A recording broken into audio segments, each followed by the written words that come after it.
Assalamualaikum warahmatullahi wabarakatuh. Perkenalkan, nama saya Putri Maharani.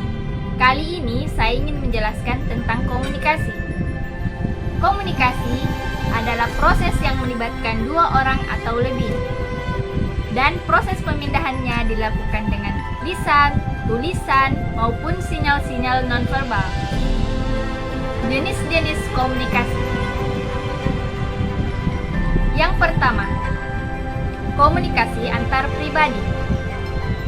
Komunikasi ini adalah proses yang dilakukan oleh dua orang atau lebih, yang menggunakan bahasa yang mudah dipahami oleh kedua belah pihak, yang cenderung menggunakan bahasa yang fleksibel dan informal.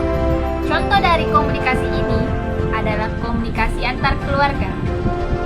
Yang kedua, komunikasi lintas budaya.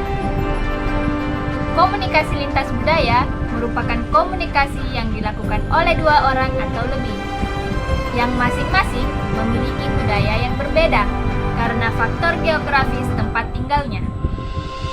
Yang ketiga, komunikasi bisnis. Komunikasi bisnis merupakan komunikasi yang dilakukan oleh dua orang atau lebih dalam dunia bisnis, yang mencakup berbagai macam komunikasi, baik itu komunikasi verbal maupun non-verbal. Bentuk-bentuk komunikasi. Komunikasi terbagi menjadi dua, yaitu komunikasi verbal ataupun komunikasi non-verbal. Komunikasi verbal adalah komunikasi yang dilakukan dua orang atau lebih, yang disampaikan melalui lisan ataupun tulisan. Contoh, berbincang dengan seseorang, mewawancarai kerja, dan sebagainya.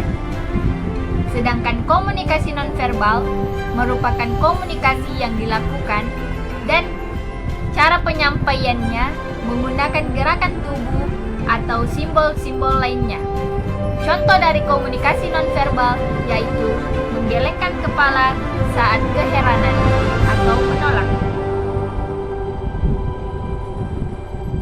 Tujuan komunikasi. 1. Memberikan informasi. Kedua, sebagai alat suatu percakapan. Yang ketiga, mengekspresikan emosi. Yang keempat, memberikan sifat menentang. Dan yang terakhir, mengendalikan atau mempengaruhi orang lain. Proses komunikasi.